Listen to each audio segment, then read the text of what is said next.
Hello Gelovers, welcome back to my channel Trending Gelo. Kali ini kita akan rangkum alur film India berbahasa Malayalam dengan judul The 12 Men, Unveiling the Shadows. Film yang dirilis tahun 2022 ini disutradari oleh Jitu Joseph dan dibintangi oleh Mohanlal. The 12 Men berkisah tentang usaha seorang polisi senior untuk mengungkap pembunuhan di sebuah resort. Ia berhasil menangkap pelaku pembunuhan dengan cara yang cukup unik dan cerdik. Seperti apakah keseruan dari cerita film yang satu ini? Penasaran? Nah, Gelovers, makanya simak rangkuman alur film ini tanpa skip biar ketemu magisnya film ini. Oke, tanpa banyak basa-basi, kita langsung ke TKP.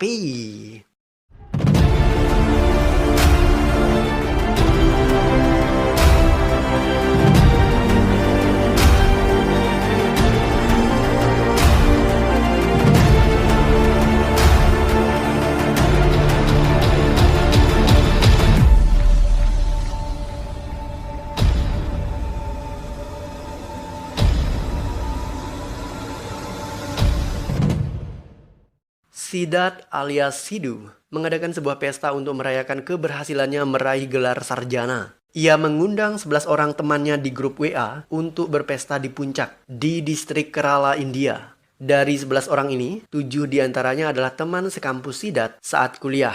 Sisanya adalah pasangan suami atau istri mereka. Mereka terdiri dari 6 orang perempuan dan 5 orang laki-laki. Kedatangan 11 orang ini disambut oleh manajer villa yang bernama Depis. Villa ini dibuking oleh Sidat yang menjadi penyelenggara pesta. Tempatnya luas dan sangat refreshing. Ketika tiba di sana, mereka langsung bermain kriket. Mendadak bola yang dipukul oleh Jites mengenai Pak Tua yang bernama Chandra Sekar. Ia merintih kesakitan. Nayana maju ke depan untuk memberikan perawatan. Kebetulan Doi adalah seorang dokter. Pak Tua Chandra Sekar menolak dirawat Nayana karena katanya bola itu mengenai bagian kemaluannya. Sebagai gantinya, Chandra Sekar meminta mereka untuk membelikan minuman keras. Awalnya mereka keberatan karena ketahuan jika Chandra Sekar pura-pura dan hanya ingin memeras mereka. Tetapi karena Chandra Sekar ngeyel, mereka tidak mau memperpanjang masalah itu. Akhirnya Sidat memberikan Tuan Chandra Sekar sejumlah uang agar bisa membeli miras yang dijual tidak jauh dari resort itu.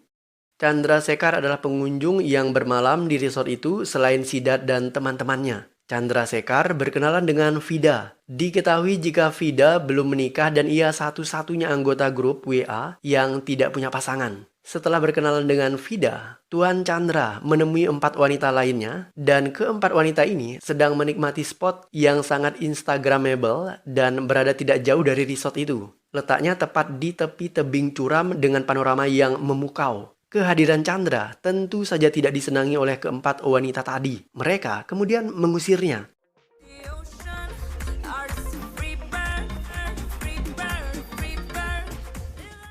Malam itu pukul 7 mereka berpesta. Jites menyampaikan kabar bahagia, yaitu pasangan Zakaria dan Ani akan segera mendapatkan momongan dalam waktu dekat karena Ani ternyata sedang hamil muda. Pesta mereka terganggu dengan kehadiran Tuan Chandra Sekar. Chandra Sekar ini orangnya SKSD, sok kenal, sok dekat. Walaupun tidak disenangi oleh Jites dan rombongannya, Chandra Sekar tidak peduli. Ia terus mendekati mereka untuk mendapatkan minuman keras secara gratis. Chandra Sekar adalah seorang pemabuk berat, jalannya sempoyongan, dan ngomongnya tidak karuan. Mereka memberikan Chandra segelas minuman dan segera mengusirnya dari tempat itu. Pesta itu diadakan malam minggu, dihadiri oleh 5 pasangan dan 1 jomblo. Pasangan pertama adalah Sidat selaku penyelenggara pesta. Sidat membawa calon istrinya yang bernama Arati. Mereka akan menikah 4 hari lagi. Pasangan kedua adalah Jites, teman baik Sidat. Jites membawa istrinya Nayana yang berprofesi sebagai seorang dokter. Pasangan yang ketiga adalah Matthew dan Saini. Matthew mengalami masalah finansial dan Saini memiliki kepribadian ganda. Pasangan yang keempat adalah Sam, seorang bankir, dan istrinya yang bernama Merin, seorang ibu rumah tangga. Dan pasangan terakhir yaitu Zakaria dan istrinya Ani. Ani diketahui sedang hamil muda. Orang terakhir yang tanpa pasangan adalah Vida. Setelah Chandra pergi, mereka bersiap untuk makan malam. Tetapi pria yang bernama Sam sibuk dengan 2 panggilan telepon dari anak buahnya, yaitu Jose dan Suresh. Sepertinya Sam punya bisnis rahasia. Ketika Sam menelpon secara sembunyi-sembunyi, salah satu dari anggota grup berpendapat bahwa pria selalu punya rahasia yang disembunyikan dari pasangan mereka. Sidat tidak setuju dengan pernyataan itu. Sidat mengaku bahwa dirinya sangat terbuka dengan pasangannya. Alhasil, Sidat kemudian ditantang untuk menunjukkan isi WA-nya di depan teman-teman, jika memang dia tidak punya rahasia apapun. Seorang wanita mengusulkan agar mereka semua menunjukkan isi pesan WA karena jika Sidu saja, rasanya tidak fair.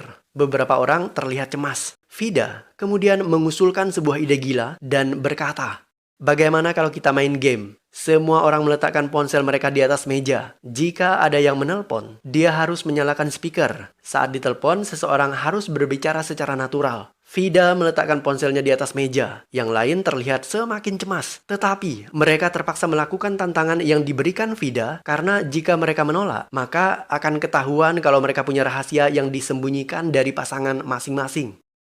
Orang pertama yang mendapatkan panggilan telepon adalah Zakaria. Zaka ditelepon oleh ibunya. Ia terpaksa menyalakan loudspeaker. Ibu Zaka berpesan kepada Zakaria agar jangan terlalu memanjakan istrinya yang bernama Ani. Walaupun saat itu istrinya sedang hamil muda. Dari percakapan itu ketahuan jika ibu Zaka ternyata tidak menyukai Ani. Sam kemudian meminta mereka untuk menghentikan permainan itu karena dengan mengetahui rahasia teman, hal itu akan berdampak buruk terhadap pertemanan mereka. Zakaria tidak terima. Tidak adil baginya jika game itu dihentikan secara dadakan. Merin, istri Sam, sependapat dengan Zaka. Ia ingin tahu rahasia apa yang disembunyikan oleh Sam dari dirinya. Alhasil, permainan itu dilanjutkan.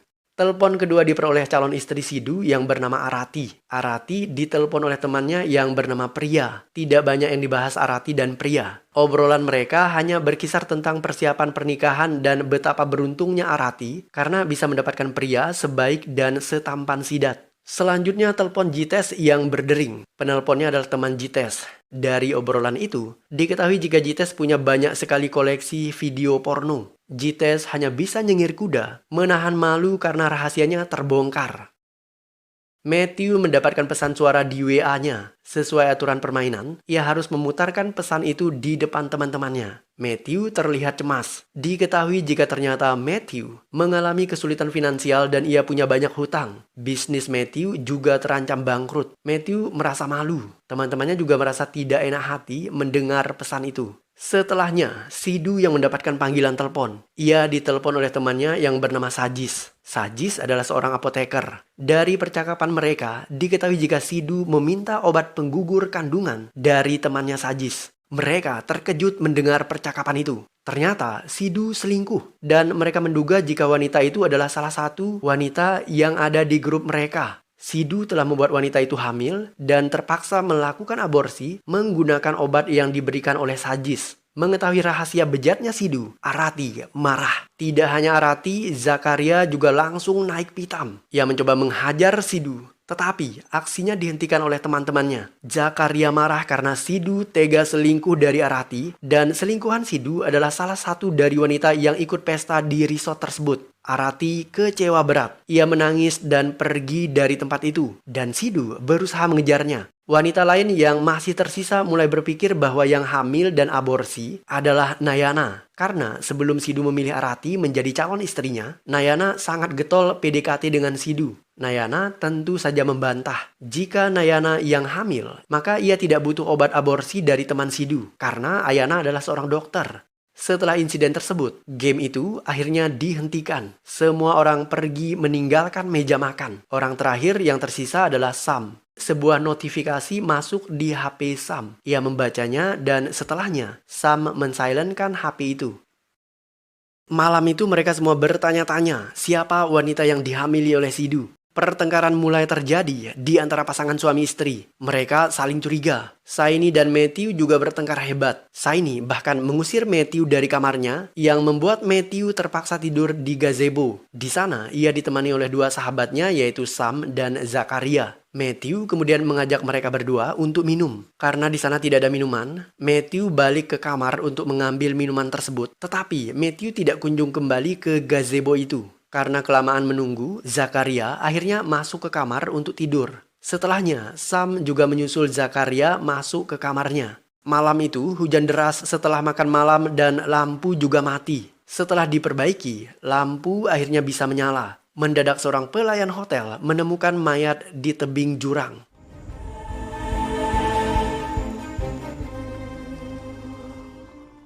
Polisi berdatangan ke TKP. Mereka mulai mengumpulkan berbagai informasi. Mayat itu ditemukan oleh pelayan resort yang ingin merokok di tempat itu dan mendadak matanya menangkap mayat Shiny yang ada di jurang. Luka yang paling parah terdapat di bagian belakang kepalanya. Selain itu, ponsel korban hilang dan masih belum ditemukan. Polisi curiga jika kasus itu adalah kasus pembunuhan. Seseorang mungkin telah mendorong Shiny ke jurang. Tamu resort malam itu hanya Sidhu CS dan Pak Tua Chandra Sekar. Manajer resort kemudian membawa polisi yang bernama Pipin menemui Tuan Chandra Sekar untuk dimintai keterangan. Setelah pintu kamar dibuka, Pipin segera memberikan hormat. Ternyata Chandra Sekar adalah polisi senior yang sering menangani kasus kriminal. Hanya saja ia kecanduan alkohol, tetapi di saat tidak mabuk, polisi Chandra Sekar sangat cerdas dalam hal analisa kasus.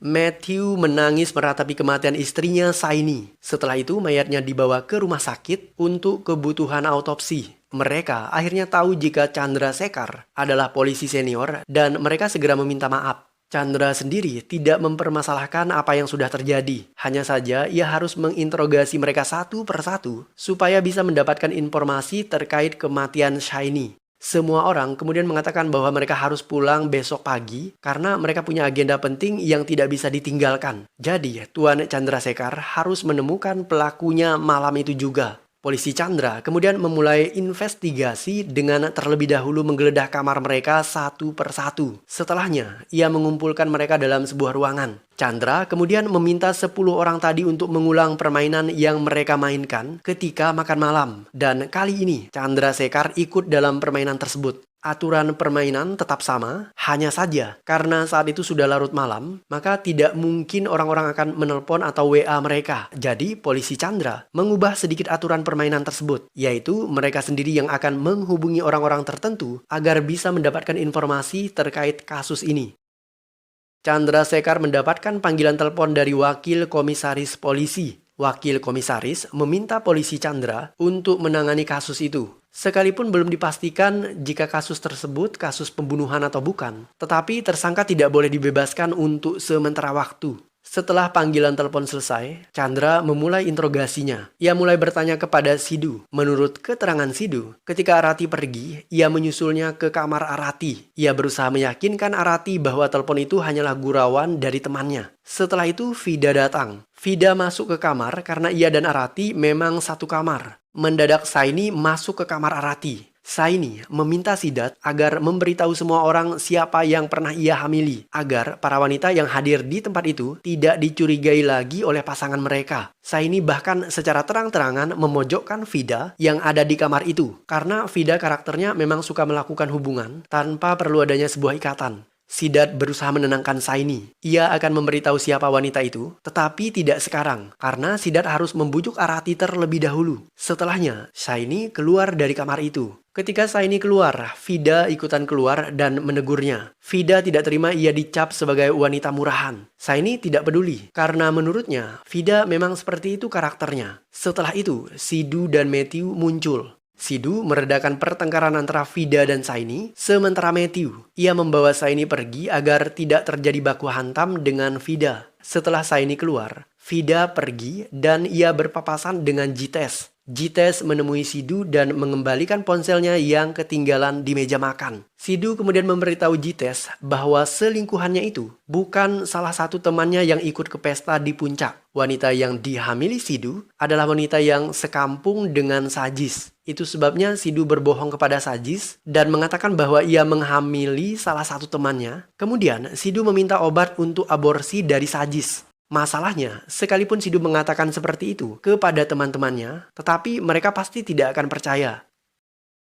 Chandra Sekar meminta Sidhu untuk menghubungi Sajis. Sajis adalah teman Sidhu dan ia seorang apoteker. Saat membuka ponsel Sidhu, Chandra melihat panggilan keluar yang dilakukan oleh Sidhu. Ia kedapatan menghubungi Sajis setelah permainan itu. Menurut Sidhu, ia melakukan itu untuk memarahi temannya Sajis. Karena akibat ulah Sajis, Sidhu sekarang mendapat masalah. Chandra Sekar kemudian menelpon Sajis untuk memastikan kebenaran itu. Dan ia meminta Sidhu berbicara dengannya. Sidhu harus berbicara secara natural, seolah-olah percakapan itu terjadi tanpa diketahui oleh orang lain. Chandra berpesan agar Sidhu terus memancing Sajis, supaya ia bisa mengorek informasi yang dibutuhkan. Jika Sidu atau siapapun yang melanggar aturan, maka orang tersebut akan diseret ke kantor polisi untuk diwawancarai lebih lanjut. Ketika dihubungi, Sajis justru tidak menjawab. Mendadak ponsel Vida berdering. Teman Vida menelpon. Dari obrolan mereka, ketahuan jika Vida dan suami Saini yang bernama Matthew pernah keluar berduaan. Vida segera mematikan telepon itu. Vida melakukan pelanggaran. Ia dimarahi oleh Chandra. Vida mengaku bahwa ia dan Matthew tidak punya hubungan apapun. Mereka keluar berdua dan mengendarai mobil dalam keadaan mabuk. Setelahnya, mereka ditahan di kantor polisi. Beruntung, Sidu dan Saini yang memberikan jaminan sehingga mereka bisa keluar dari tahanan. Sepulang dari kantor polisi, Matthew mengaku bertengkar dengan Saini. Saini cemburu karena Matthew minum-minum dengan Vida. Matthew berdalih bahwa ia melakukan itu karena Matthew baru saja mendapatkan pinjaman uang dari Vida untuk modal bisnisnya. Jadi ia terpaksa menemani Vida minum. Hal itu membuat Saini semakin benci kepada Vida. Ketika memeriksa kamar Saini, Chandra menemukan obat-obatan. Obat itu biasanya dikonsumsi oleh orang yang mengalami gangguan kejiwaan. Nayana yang berprofesi sebagai seorang dokter kemudian memberitahu Chandra bahwa Saini menderita bipolar, yaitu sejenis gangguan di mana orang memiliki kepribadian ganda. Saini sering mengkonsumsi obat itu agar bisa menenangkan dirinya. Polisi Chandra meminta Vida untuk menghubungi pria bernama John. Selain Vida, John adalah orang yang juga memberikan pinjaman kepada Matthew. Dari obrolan tersebut, diketahui jika John marah kepada Matthew karena tidak kunjung mengembalikan pinjaman. Sidu kembali diminta untuk menghubungi Sajis, tetapi Sajis tidak menjawab. Kemungkinan Sajis sudah tertidur dan ponselnya dalam keadaan silent. Di saat itulah Chandra Sekar sadar jika kemungkinan HP dari salah satu mereka disilentkan. Ia segera mengeceknya dan menemukan jika Sam menggunakan mode silent. Ternyata Sam banyak mendapatkan pesan masuk dari pria yang bernama Suresh. Saat ditelepon diketahui jika Suresh adalah kasir bank sementara Sam adalah manajernya. Mereka berdua terlibat kasus penggelapan uang. Setelah itu, Chandra Sekar memeriksa isi pesan WA semua orang dan sepertinya tidak ada yang mencurigakan di sana. Karena pria yang bernama John tidak mau mengangkat panggilan Matthew, Chandra kemudian meminta polisi cyber yang bernama Rahim untuk memeriksa catatan panggilan telepon yang menghubungi John. Sambil menunggu data tersebut, Chandra meminta anak buahnya untuk memeriksa kamera CCTV. Zakaria memberitahu jika Matthew kembali ke kamar untuk mengambil minuman, tetapi ia tidak pernah kembali ke gazebo. Polisi Chandra Sekar mulai menelusuri kronologis kejadian itu. Menurut Matthew, ia bertengkar dengan Saini karena Matthew juga mencurigai kemungkinan Saini tidur dengan Sidat. Saini justru mengaku bahwa ia sudah menelpon Sidat dan Sidat mengatakan jika ia tidak menghamili salah satu dari mereka, melainkan perempuan yang sekampung dengan Sajis. Dari keterangan Zakaria, Saini memang pernah bertengkar dengan semua orang karena sifatnya yang bipolar. Saini bahkan beberapa kali meminjam uang dari mereka namun tidak pernah mengembalikannya. Selain itu, dia sangat tidak bisa diduga dan selalu berubah-ubah. Chandra Sekar menelpon dokter yang merawat Saini. Dari keterangan dokter, diketahui jika Saini memang menderita bipolar. Ia tidak bisa ditebak dan punya kecenderungan yang kuat untuk bunuh diri ketika dalam keadaan tertekan. Tidak lama berselang, polisi membawa barang yang ditemukan di TKP. Benda itu adalah botol minuman Matthew yang belum dibuka. Menurut Matthew, malam itu, setelah bertengkar dengan istrinya, ia membawa botol minuman ke gazebo, tetapi Matthew terjebak hujan dan ia berteduh di kolam renang. Matthew pergi ke gazebo setelah hujan reda, namun ia tidak menemukan Sam dan juga Zakaria di sana. Sam mengaku bahwa ia kembali ke kamarnya pukul 9:12 setelah ditinggalkan oleh Zakaria. Seketika, Matthew mendengar suara Vida memanggilnya. Matthew mencari suara Vida yang ternyata ia berada di area jurang. Vida mengaku mendengar suara seseorang, tetapi ia tidak tahu dari mana suara itu berasal. Vida ketakutan. Ia membuang botol minuman yang dipegang oleh Matthew. Chandra merasa jika cerita Matthew dan Vida tidak masuk akal. Tidak hanya Chandra, semua anggota lainnya juga merasa ada yang janggal dengan cerita itu.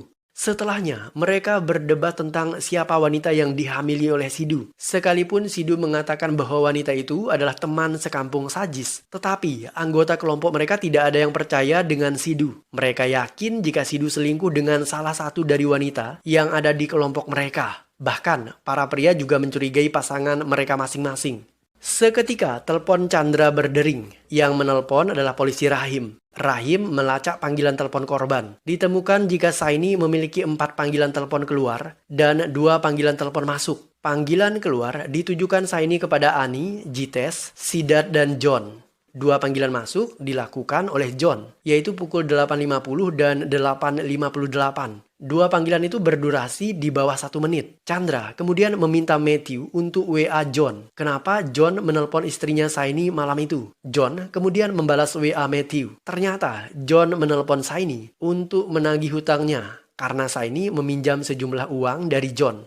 Chandra meminta Sidat menelpon Sajis, si apoteker. Dalam percakapan telepon itu, Sajis berkata, "Bro, jangan hancurkan dirimu sendiri demi orang lain. Kenapa tidak bilang saja pada mereka kalau obat itu kamu beli untuk Jites?" Semua orang terkejut mendengar ucapan Sajis. Ternyata yang menghamili wanita itu bukanlah Sidat tetapi Jites. Menurut kesaksian Arati, malam itu Sidhu bersumpah kepada dirinya bahwa obat itu ia beli untuk temannya Jites. Ketika ditanya siapa wanita yang dihamili oleh Jites, Sidhu mengaku tidak tahu. Arati tidak akan percaya kepada ucapan Sidhu jika Sidhu tidak membawa Jites menemui dirinya dan mengatakan siapa wanita yang hamil itu. Polisi Chandrasekhar kemudian memaksa Jites untuk mengatakannya, dan ternyata wanita yang dihamili Jites itu adalah Saini.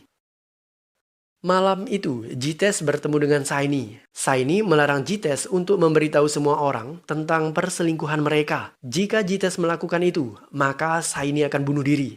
Matthew dan semua anggota grup terkejut mengetahui jika Jites pernah menghamili Saini. Chandrasekhar kemudian bertanya, "Siapa di antara kalian yang tidak percaya dengan cerita Jites? Angkat tangan."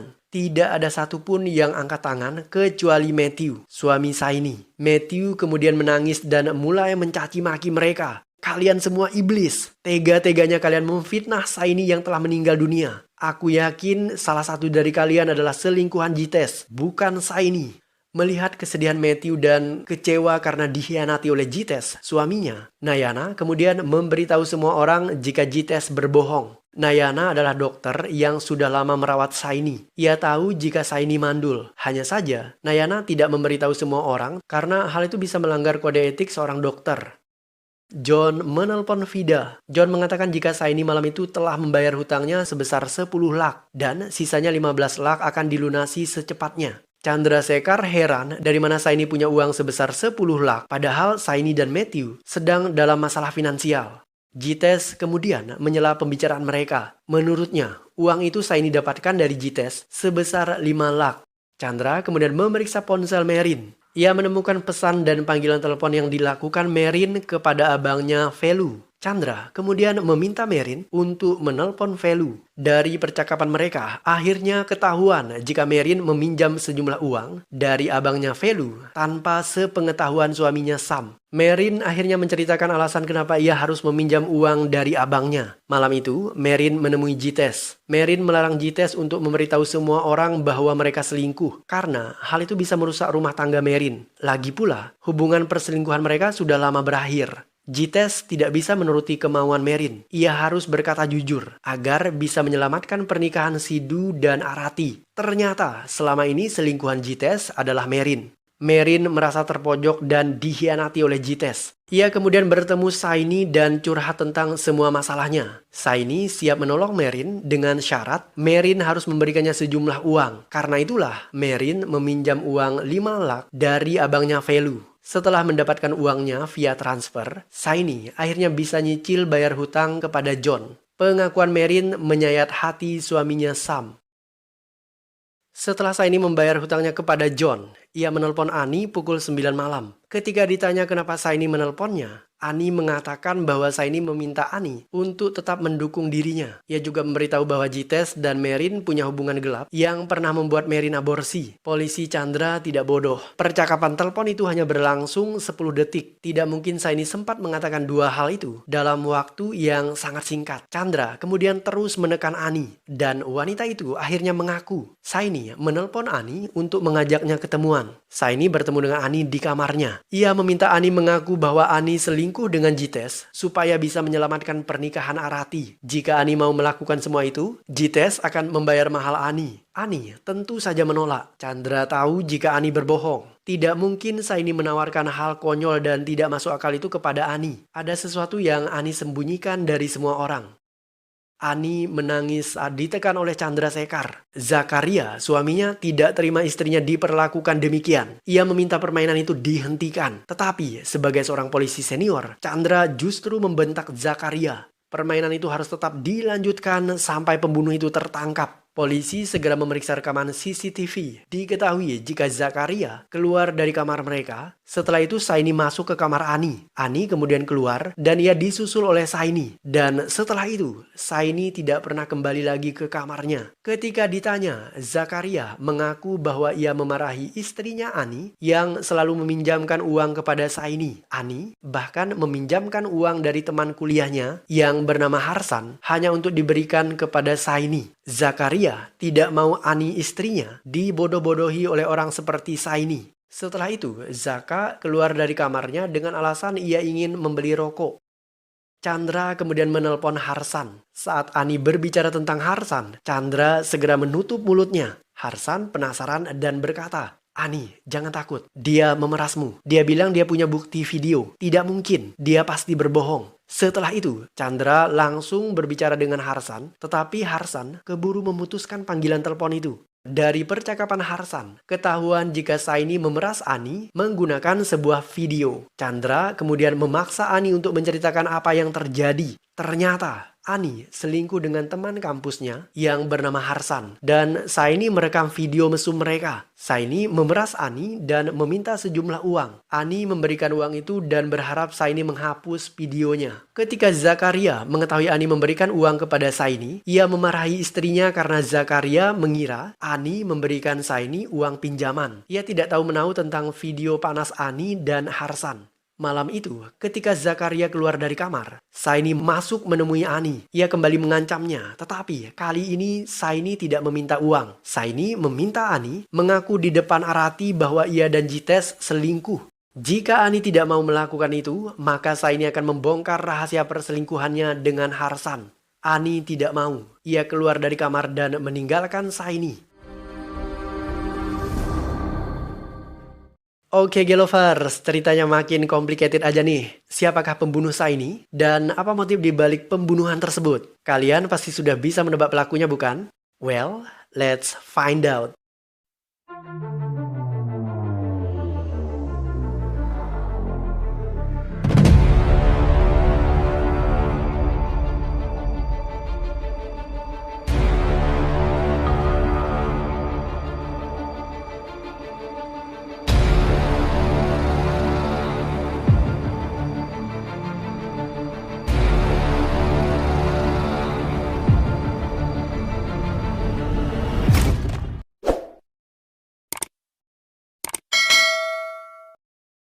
Ani keluar dari kamarnya dan pergi ke tebing jurang. Ia menelpon Harsan selingkuhannya. Ani disusul oleh Saini. Saini ngotot meminta Ani untuk mengakui bahwa ia selingkuh dengan Jites. Padahal yang sesungguhnya adalah Jites selingkuh dengan Merin. Ani tidak mau. Ia tidak peduli jika Saini menyebarkan video itu. Ia kemudian meninggalkan Saini di tempat itu.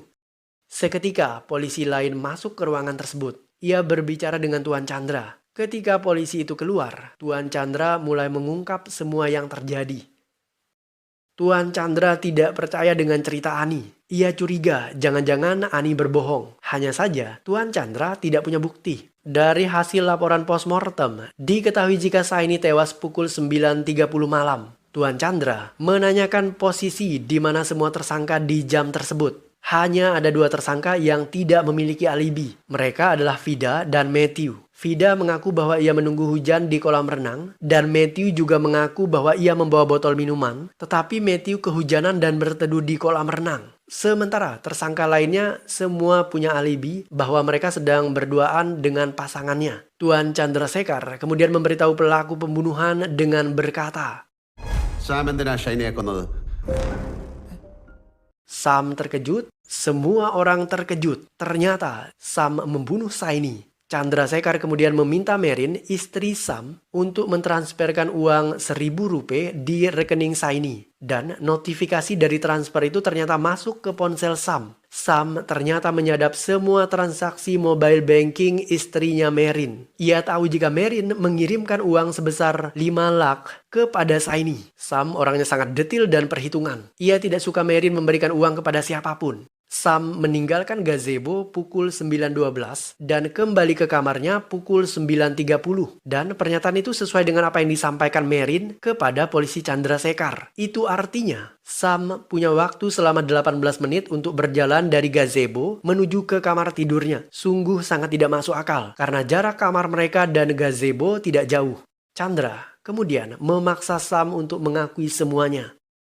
Sam akhirnya mengaku. Malam itu, ia penasaran kenapa Merin mentransferkan uang sebesar 5 lakh kepada Saini. Sam sebenarnya ingin bertanya langsung kepada istrinya, tetapi ketika ia akan beranjak ke kamar tidurnya, Sam melihat Ani dan Saini keluar dari kamar Ani. Ia membuntuti mereka berdua ke tebing jurang. Setelah Ani pergi, Sam bertanya kepada Saini tentang uang 5 lakh yang ditransfer oleh Merin istrinya.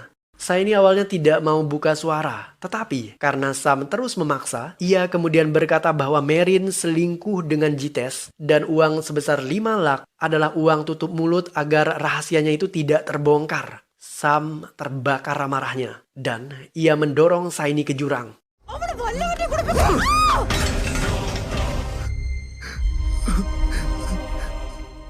Pagi tiba, interview selesai, dan pelaku kejahatan yang bernama Sam akhirnya tertangkap. Polisi menemukan ponsel Saini dan di sana tidak ada video mesum antara Ani dan selingkuhannya Harsan. Yang artinya video itu telah dihapus oleh Saini. Sementara Sidat dan Arati, mereka tetap melangsungkan pernikahannya. Dan film pun berakhir.